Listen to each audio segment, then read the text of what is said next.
Good YouTube, Quinn Wade coming to y'all with that instant play-in analysis on Analysis Playground on YouTube, exclusively on there forever. And we're gonna talk about how the Orlando Magic beat the Charlotte Hornets 121-90. Charlotte ended up losing the first quarter 38-16. They lost the second quarter 30-21. Then it was 34-34 in the third and 19-19 in the fourth. And they lost by double figures. This one was a rout, and it was a bad game for the Hornets. They got locked up a little bit. They had a lot of shots that they tried to make that wasn't falling. On top of that, they turned the ball over. And on top of that, they also didn't rebound as well as they needed to in this one either. A lot of problems that we knew a young team can have, but considering that Orlando has been kind of off and on too, and on top of that, they're young. Somebody had to win it, and Orlando ended up winning this one pretty convincingly. Miles Bridges for the Charlotte Hornets played 28 minutes. He had 15 points. He went 5 of 12 from the field, 1 of 6 from 3, 4 of 4 from the free throw line. He had 2 rebounds, 1 assist, 3 turnovers, 3 personal fouls, and was a minus 29 in plus minus. Couldn't make his threes in this one. Everything else was good enough. You're just happy that you was able to get some scoring from him. Obviously, you would have liked him to be a little bit more efficient, but it didn't happen in this one. Musa played 18 minutes. He went 1 of 4 from the field, only made 1 shot. He got 8 rebounds, though, and 3 blocks. The 3 blocks was game high on the team. He also had 2 assists and 1 turnover, 1 offensive rebound, 3 personal fouls, and was a minus 20 in plus minus. You know he's not going to try to score that much. They took a lot of his opportunities away anyway. The Magic did, but you're just still happy that he rebounded and got a couple blocks in this one since he didn't look to score or get enough chances to get good looks to be able to finish. Brandon Miller, he took some good shots. You can't really be mad about his shot selection. He played 29 minutes, had 14 points. He went 5 of 10 from the field, 4 of 7 from 3. He did have 3 rebounds, 1 assist, but he also had 5 turnovers. You got to give credit to the Magic for swarming him and making him do more than he really wanted to when he got the ball in his hands. He did have 2 steals, which was good, but that was game high tie with Ryan for the most on the team. And then he also had 4 personal fouls and was a minus 24 in plus minus. LaMelo Ball played 25 minutes. He ended up having 23 points. That was game high for them offensively. But he also did take the most shots. He went 7 of 17 from the field. He went 3 of 8 from 3. He also went 6 of 6 from the free throw line. He had 5 assists, 3 turnovers. I mean, it was all right. It wasn't the greatest game ever. It wasn't the worst game ever. It wasn't a dominant game. But when you have everybody else playing a little average or about the same level, it just didn't help them get over the hump to be able to beat the Magic anytime throughout this game. He did have 1 offensive rebound, 4 personal fouls, and he was a minus 9 in plus minus. Con Knipple played 29 minutes. He had 11 points. He didn't shoot the ball well again. He went 3 of 10 from the field, 1 of 6 from 3, and 4 of 5 from the free throw line. If it wasn't for the free throws, this would have been a terrible game from him. But the fact that he did get to the free throw line and made basically all of them besides 1 made it an okay game. He did have 3 rebounds, 1 assist, no turnovers, and the steal. He also had 1 offensive rebound, 3 personal fouls, was a minus 26 and plus minus. Grant Williams, he took some open looks, missed all of them, but he did go 1 of 2 from the free throw line. He finished 0 of 4 from the field. All of them was threes, by the way. 1 point is all he had. He had 15 minutes played. He had 2 rebounds, 1 turnover, and a steal. 1 offensive rebound, 3 personal fouls, and was a minus 10 and plus minus. Xavier Tillman, 7 minutes. He ended up scoring, and you couldn't really be mad at that. It was a shot that didn't really matter, but at least he took it and made it. Yeah, that's what you got to look at it. 2 rebounds, no turnovers, 1 offensive board, no personal foul, was a minus 1 and plus minus. Salon played 9 minutes. He ended up getting 4 points. He went 1 of 2 from the free throw line, 1 of 2 from 3, finished 1 of 4 from the field. He did have 3 rebounds. It was the most on the bench, tied with a couple guys. He did have 2 assists, no turnovers, 1 offensive board, 1 personal foul. and was a +2 in plus minus. Ryan scored at the free throw line. He went 2 of 2 there. But then he finished 0 of 3 from the field. He usually makes all his shots when he's by the rim. He couldn't even make one in this one.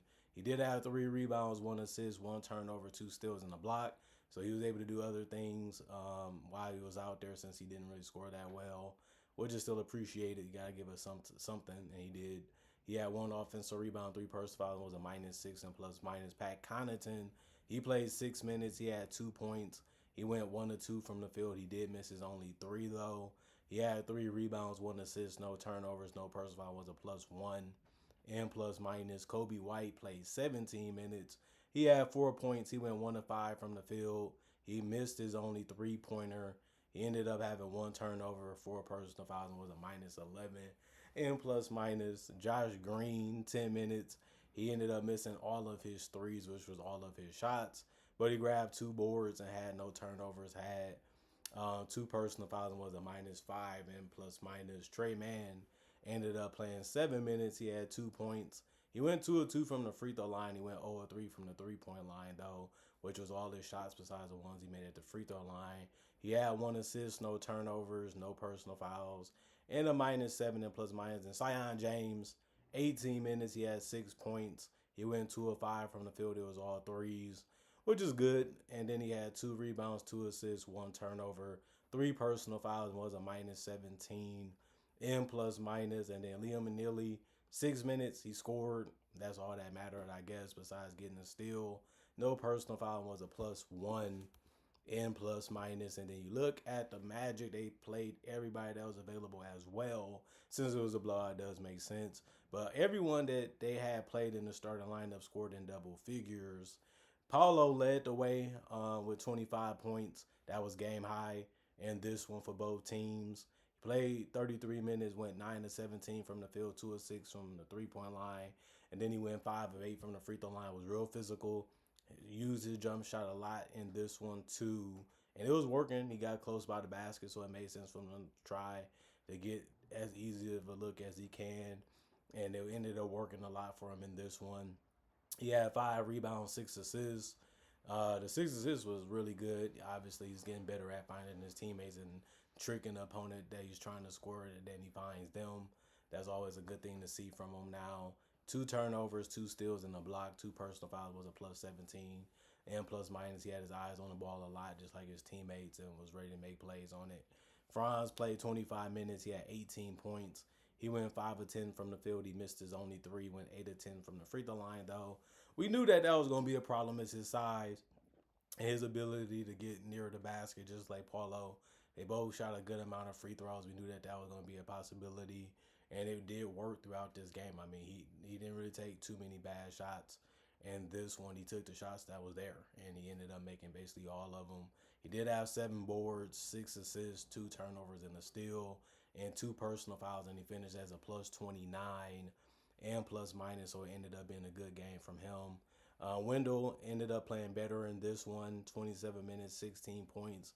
He went 6 of 7 from the field, 2 of 2 from 3, 2 of 4 from the free throw line. He did have 6 rebounds, 1 assist, 2 turnovers, and a block. 3 offensive boards, 2 personal fouls, and a +16 and plus minus. You just had to like the fact that he was able to put the ball in the basket. They needed that, especially against a Hornets team that can get hot, and especially as a Hornets team that can always come back because of that.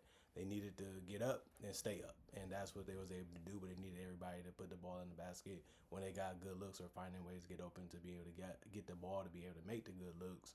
Desmond Bane didn't play as well as you thought he would. 35 minutes for him, 13 points. He went 4 of 14 from the field, 0 of 3 from the 3-point line, 5 of 5 from the free throw line.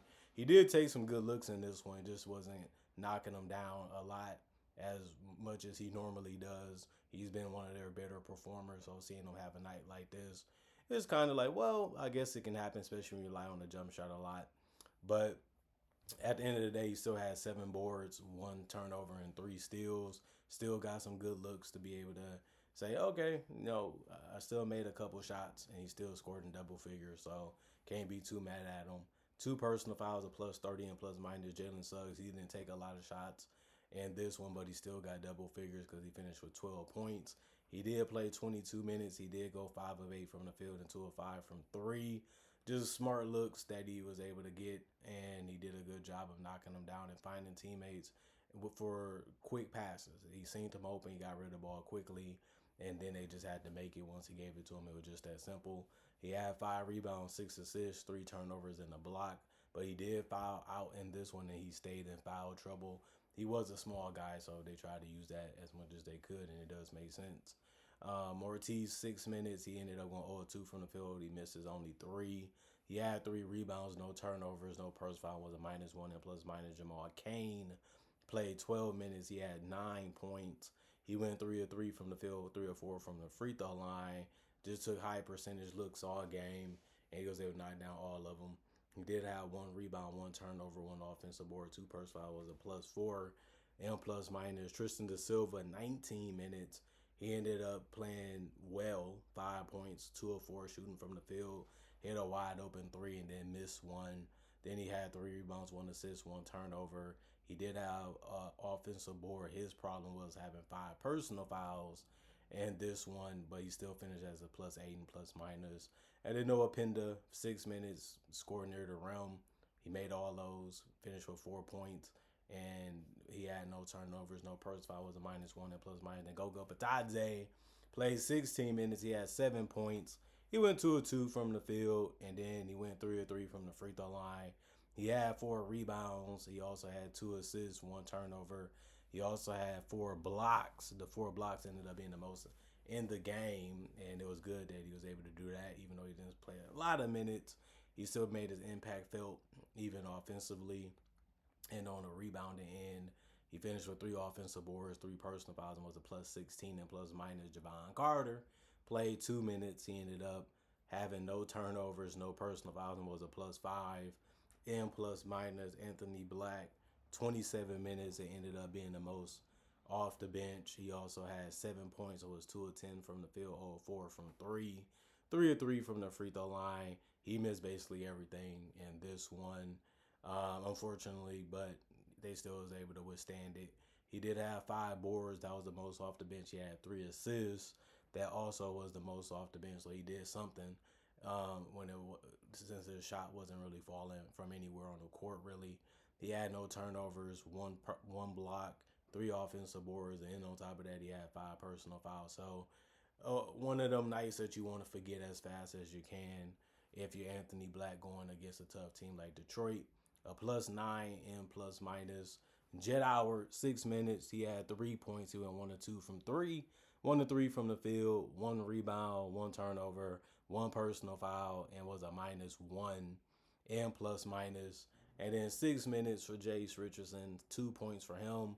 1 of 2 from the field. His only miss was a wide open 3. He had 2 rebounds, 2 assists, no turnovers, 1 personal foul, and was a -1 and plus minus. And then you look at the Orlando Magic. They shot 50% from the field. The Hornets shot 34% from the field, which is just bad. But the Magic shot 30% from 3, while the Hornets took 45, and they only made 27 of them. So a lot of them was good looks. They just didn't have it going in this one, and the Magic took advantage of it by getting out in transition, getting good looks. And then, they ended up just coming real hard at them too, 37 free throw attempts. I just don't know what you can do at that point. But the Magic shot 78%. I mean, they took good looks.